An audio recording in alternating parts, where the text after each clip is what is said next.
जीना है, अपनी बाइबल को खोलो, वचन को निकालो और उसकी घोषणा करना शुरू करो। और ऐसी कोई बीमारी नहीं जिसको आप नहीं हरा सकते, ऐसा कोई कैंसर नहीं जो परमेश्वर के वचन के सामने खड़ा रह सके, ऐसी कोई दुष्ट आत्मा नहीं जो परमेश्वर के वचन के अधिकार के विरोध में खड़ी रह सके। मगर बहुत सारे मसीहों को आज क्या चाहिए? शॉर्टकट। आप जानते हैं ऐसा प्रचार लोगों को पसंद नहीं। लोगों को पसंद है मेरे पास आओ, मैं हाथ रखूंगा, सब अच्छा हो जाएगा। मैं आपको सिखा रहा हूं, अगर आपके पास वचन है, आपके पास सब कुछ है।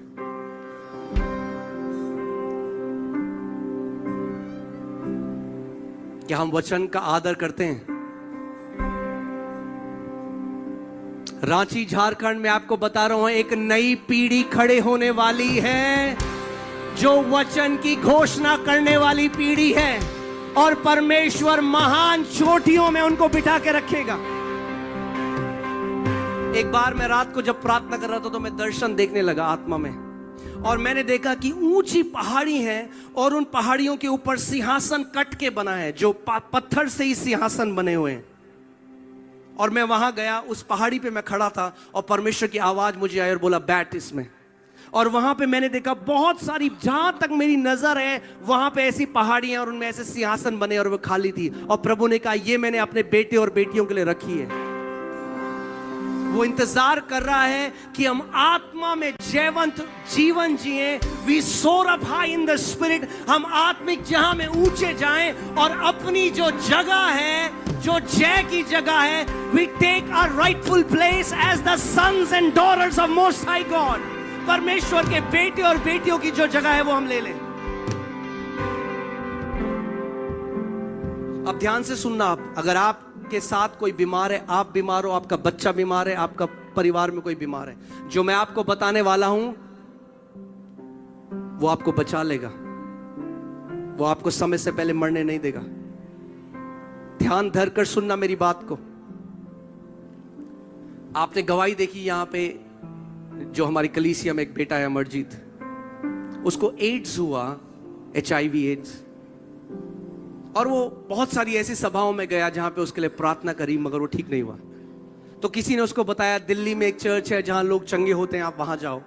तो वहां आया और मुझे गले लगा के फूट फूट के रोने लगा कि मुझे बचा लो, मैं मरना नहीं चाहता, मेरे लिए प्रार्थना करो। और मैंने उसको कहा अमरजीत मैं तेरे लिए प्रार्थना नहीं करूंगा, क्योंकि तू बहुत परमेश्वर के दासों के पास जाके प्रार्थना करा चुका है। हम कई बार सोचते हैं हमारा सारा उत्तर क्या है? प्रार्थना करा लो किसी से, और हम उसके वचन को अहमियत नहीं देते। और मैंने उसको कहा नहीं, तुझे वचन का आदर करना पड़ेगा। आप ये देख सकते हैं, ये उसकी पहले की रिपोर्ट है, ये बात की रिपोर्ट है। मगर मैं आपको आज सिखा रहा हूं कैसे अपनी जय लेना सीखना है। कितने लोग यहां परमेश्वर के बेटे और बेटी हैं? हाथ। तो परमेश्वर पक्षपाती नहीं है। जितना वो मेरा पिता है उतना ही वो आपका भी पिता है। उसके अंदर कोई भेदभाव, कोई वो पक्षपात नहीं करता। आमीन। सो मैंने उसको बताया, सिखाया घोषणा कैसे करते हैं। और वो हर संडे कलीसिया में आने लगा, वचन सुनने लगा, वचन सुनने लगा, रिकॉर्ड करता। वो ट्रक चलाता था उस समय, और रोज फोन रिचार्ज करता। घर जाता, जो संडे को सिखाया जाता है उसको बार बार सुनता जब तक उसका इंटरनेट का पैकेट खत्म नहीं हो जाता। फिर अगले दिन रिचार्ज करता फोन को, सुनता। क्योंकि विश्वास कैसे आता है? सुनने से। हम क्या कहते हैं? हमारे लिए प्रार्थना कर दो। परमेश्वर कह रहा नहीं, अगर जय का जीवन जीना है तो आपको जयवंत, आपको सीखना पड़ेगा अपने पिता से कैसे लेना है। आप जानते हैं जितने लोगों को यीशु मसीह ने चंगा किया बाइबल में, वो मसीह लोग नहीं थे। किसी के अंदर उसका आत्मा नहीं था, क्योंकि यीशु ने कहा जब तक मैं ना जाऊं पवित्र आत्मा नहीं आएगा। प्रेरितों के कार्य दूसरे अध्याय में पवित्र आत्मा उतरा और तब कलीसिया का जन्म हुआ। तो मैंने उसको सिखाया कि कैसे तू वचन को ले अमरजीत, उस पर मनन कर दिन और रात, अपने दिल में डाल और अपने मुंह से उसकी घोषणा करना शुरू कर। तो उसने वचन, जितने चंगाई के वचन थे उसने लिए और वो घोषणा करने लगा उसकी। वो हमारे अपराधों के कारण मारा गया, हमारे अधर्म के कामों के कारण कुचला गया, हमारी शांति ही के लिए उस पर ताड़ना पड़ी कि उसके कोड़े खाने से हम चंगे हो जाएं। बोलता गया बार बार बार बार बार बार। फिर रिपोर्ट कराने गया और रिपोर्ट आई कि अभी भी एड्स है, और निराश हो गया। मेरे पास आया और मैंने उसको कहा नहीं, हार नहीं माननी, वचन की घोषणा करता रहे।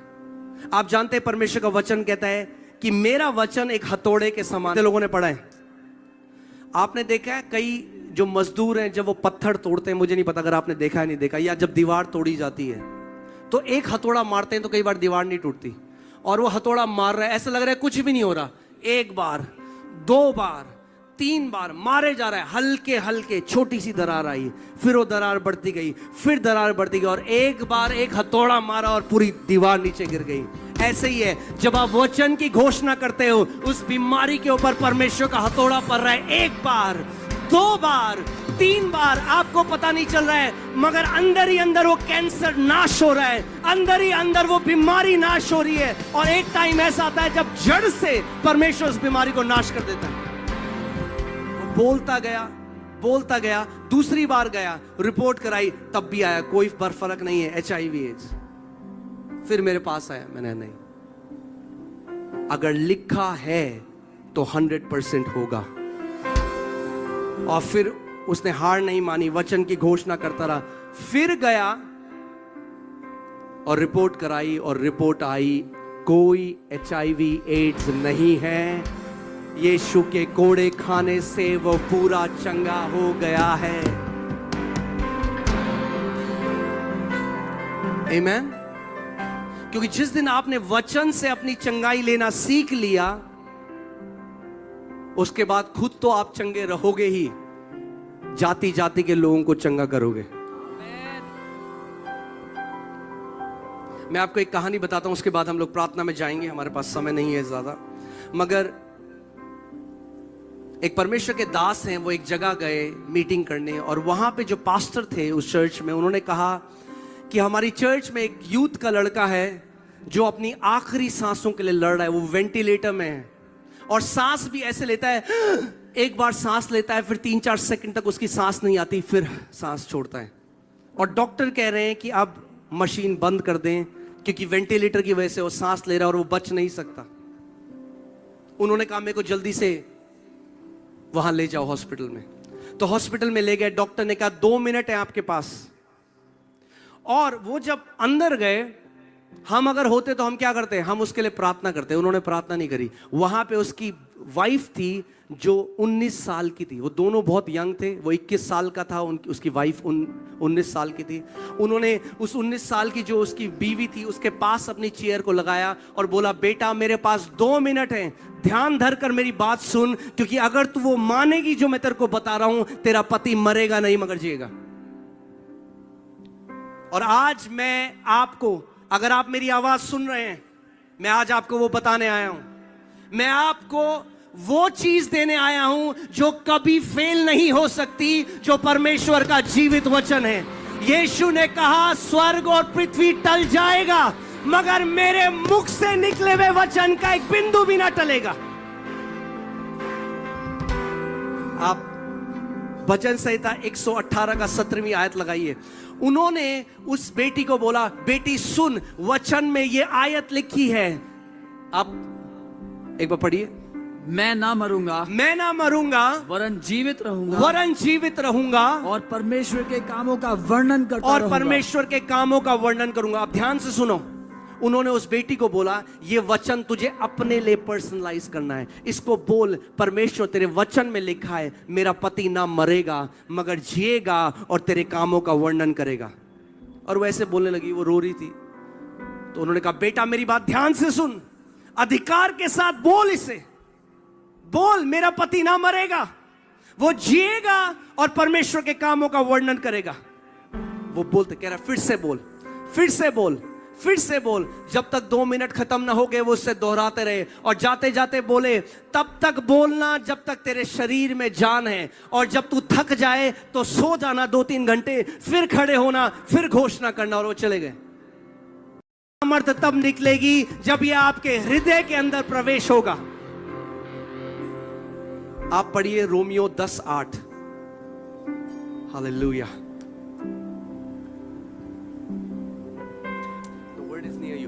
परंतु वह क्या कहती है, यह कि वचन तेरे निकट है। ओके, ध्यान से सुनो। हालेलुया। आप जानते हैं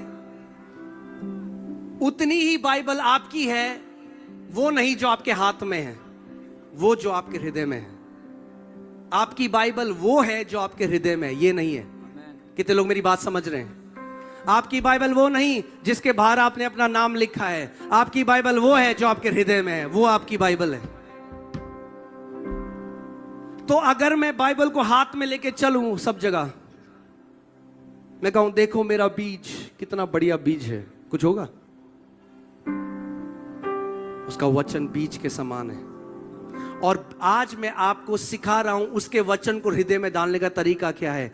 हाँ जी, पास्टर सामत पढ़िए। वचन तेरे निकट है। वचन तेरे निकट है। कब है वचन तेरे निकट? आगे, तेरे मुंह में, तेरे मुंह में और तेरे मन में है। और तेरे मन में, यानी आपके मन में वचन तब जाता है जब पहले वो आपके मुंह में होता है। यानी जब आप वचन की घोषणा बार बार अपने मुंह से करते हैं तो वो आपके हृदय में चला जाता है। और जो वचन आपके हृदय में चला जाता है वो आपका और आपकी पीढ़ियों का होता है। वो आपका जीवन बदल देगा। आज मेरा यहां आने का कारण यह है कि आप जानो, हम चले जाएंगे कल के बाद, मगर वचन आपके पास रहेगा।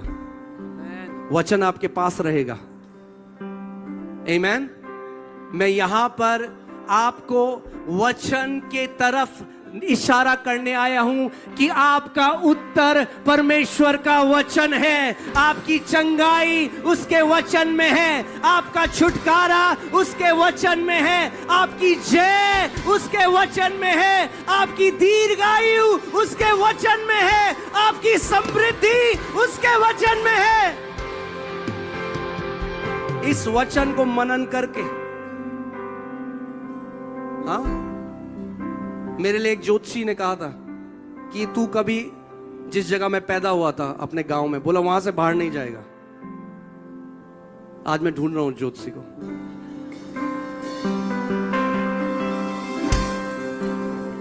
क्योंकि मैंने वचन का आदर किया। कई देश परमेश्वर मुझे ले गया और ले जाता है। क्यों? क्योंकि मैंने उसके वचन का आदर किया। मैं गरीबी से बाहर आ गया, कर्जों से बाहर आ गया, बीमारी से बाहर आ गया, डिप्रेशन से बाहर आ गया, दिमागी बीमारी से बाहर आ गया। क्यों? क्योंकि केवल मैंने उसके वचन का आदर किया। मैं आज आपको बताना चाहता हूं, चाहे कुछ भी आपकी तकलीफ हो, आपका उत्तर परमेश्वर का वचन है। हाँ, इंडिया में कई घर हैं, मुझे नहीं पता रांची में क्या होता है, मगर कई इंडिया में जगह हैं वहां सब चीज का उत्तर है चाय। सर दर्द हो रहा है, चाय पी लो। ठंडा लग रहा है, चाय पी लो। पेट में दर्द हो रहा है, चाय पी लो। जो भी प्रॉब्लम है, चाय पी लो। तो ऐसी परमेश्वर के पास भी ना एक ही जड़ी बूटी है। आप बोल रहे हो सर में दर्द, वो कहता है मेरा वचन। आप कह रहे हो मुझे डिप्रेशन है, परमेश्वर कहता है मेरा वचन। आप कहते हो मैं कर्जों में हूं, परमेश्वर कहता है मेरा वचन। आप कहते हो मुझे कैंसर है, परमेश्वर कहता है मेरा वचन। आप कहते हो मुझे ट्यूमर है, परमेश्वर कहता है मेरा वचन। जो कुछ भी आपकी दिक्कत हो, उत्तर परमेश्वर का जीवित वचन है।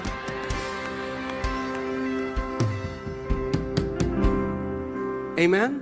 और मैं आज आपको यह भी बता दूं, आप यीशु का उतना ही आदर करते हो जितना आप वचन का करते हो। अगर आप उसके वचन का आदर नहीं करते तो आप यीशु का आदर भी नहीं करते, क्योंकि वो परमेश्वर का जीवित वचन है। हालेलुया। आज मैंने आपको सिखाया है, आप घोषणा करके किसी भी बीमारी को हरा सकते हो। और आप जानते हो, ओके मैं जल्दी से कहूंगा फिर हम लोग प्रार्थना करेंगे। हालेलुया। मैं इसीलिए टीचिंग में जाना नहीं चाह रहा था। मैं मुझे टीचिंग पसंद है। कलीसिया में इस समय सबसे ज्यादा जरूरत टीचिंग की है। हमें शिक्षा चाहिए।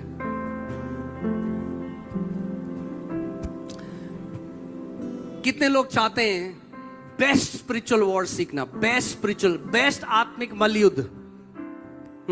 मैंने इसके लिए एक किताब भी लिखी है, यू हैव अथॉरिटी।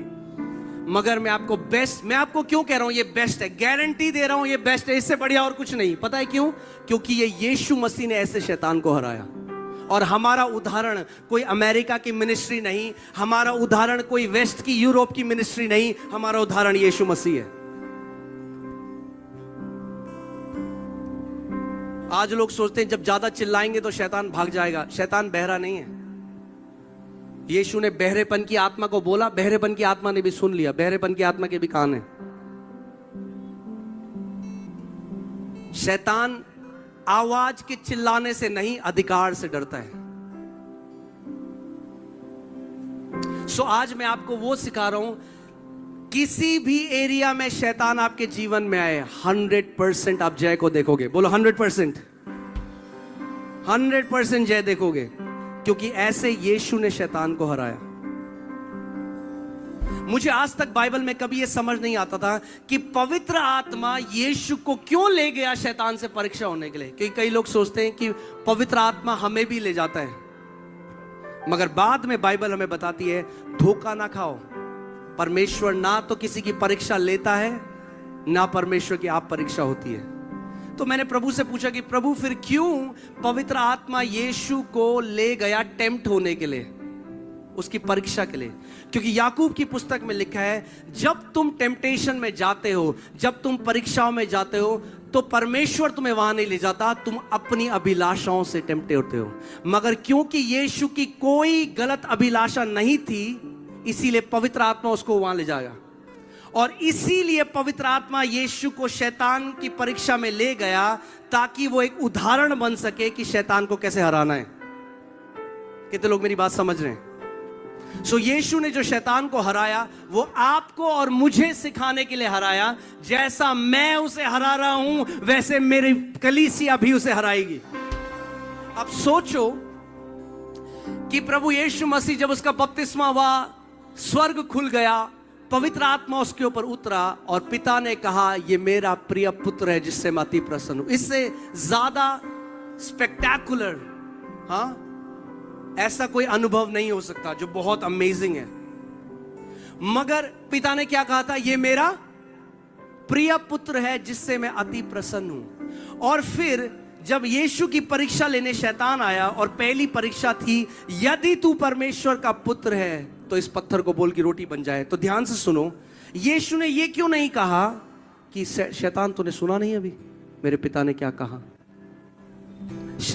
शैतान को यीशु मसीह ने अपने एक्सपीरियंस से नहीं हराया, अपने अनुभव से नहीं हराया। शैतान को यीशु मसीह ने लिखित वचन से हराया। यीशु ने कहा शैतान लिखा है, इट इज रिटन।